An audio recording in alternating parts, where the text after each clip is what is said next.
Bismillah, salam alaikum.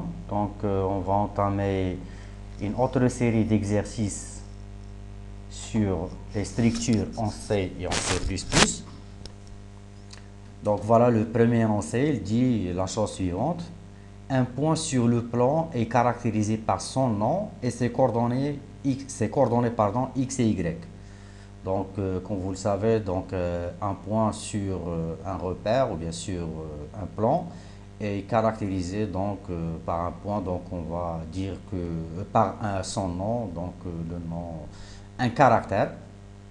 Et ces coordonnées x, y, donc ils sont mesurables, généralement des valeurs réelles qui peuvent être positives, négatives ou bien nulles.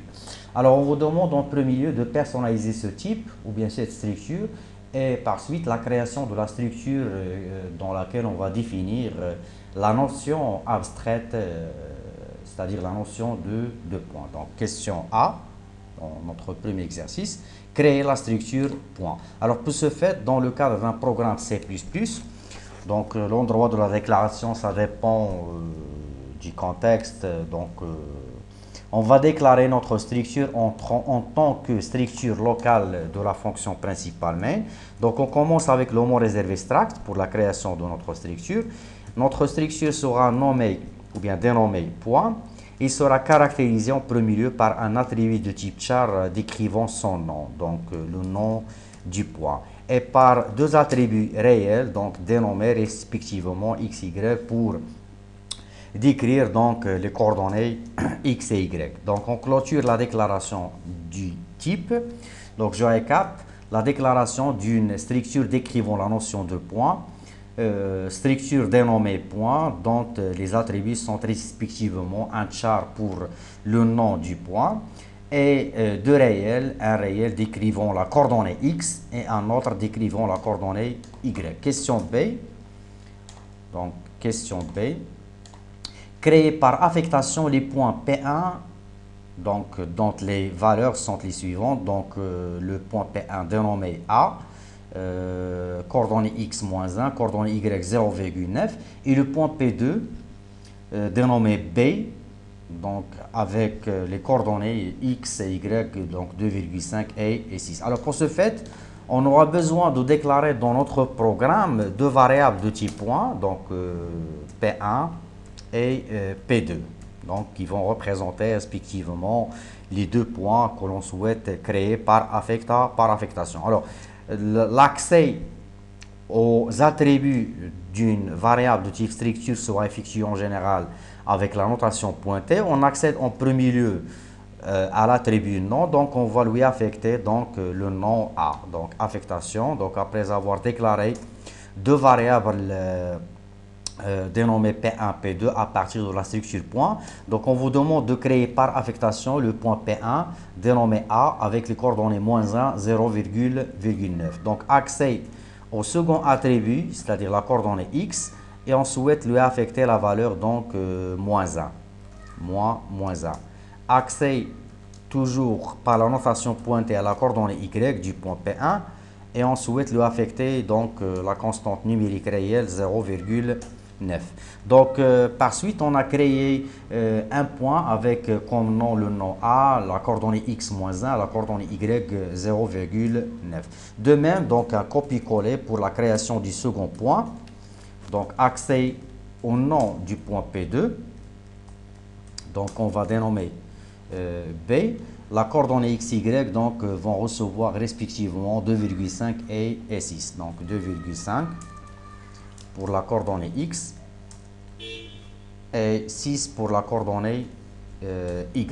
Donc on va ajouter un cout pour la consultation ou bien pour visualiser les résultats de ces affectations. Donc un cout, le point P1.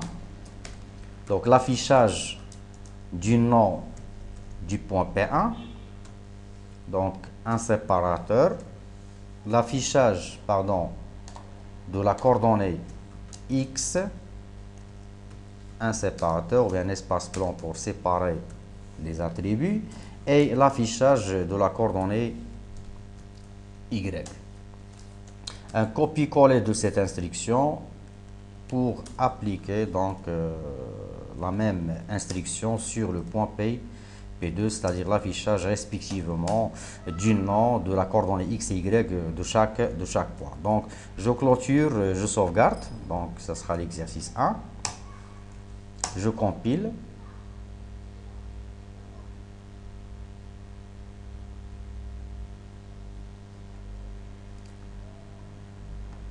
Pardon. Et j'exécute. Donc, au moment de l'exécution, accès aux coordonnées, ou plutôt aux attributs du point P1 et P2, donc un changement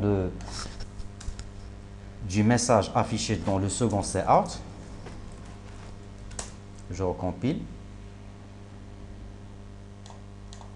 et je réexécute.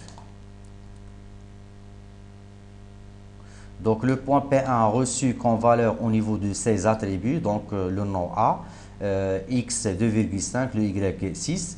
Le second point a reçu comme nom B, donc la coordonnée X, je crois que j'ai commis une erreur, donc je n'ai pas changé, je crois, les valeurs. Donc ici c'est P2, P2, P2.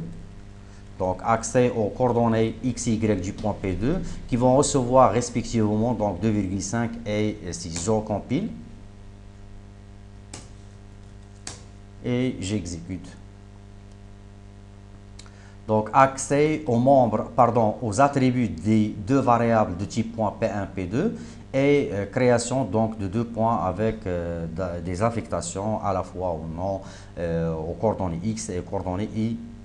Donc l'objectif, c'est de pouvoir manipuler donc les attributs d'un point et d'appliquer donc la notation pointée dans le cadre d'un ensemble d'affectations. Alors, ça c'est la réponse à la question B.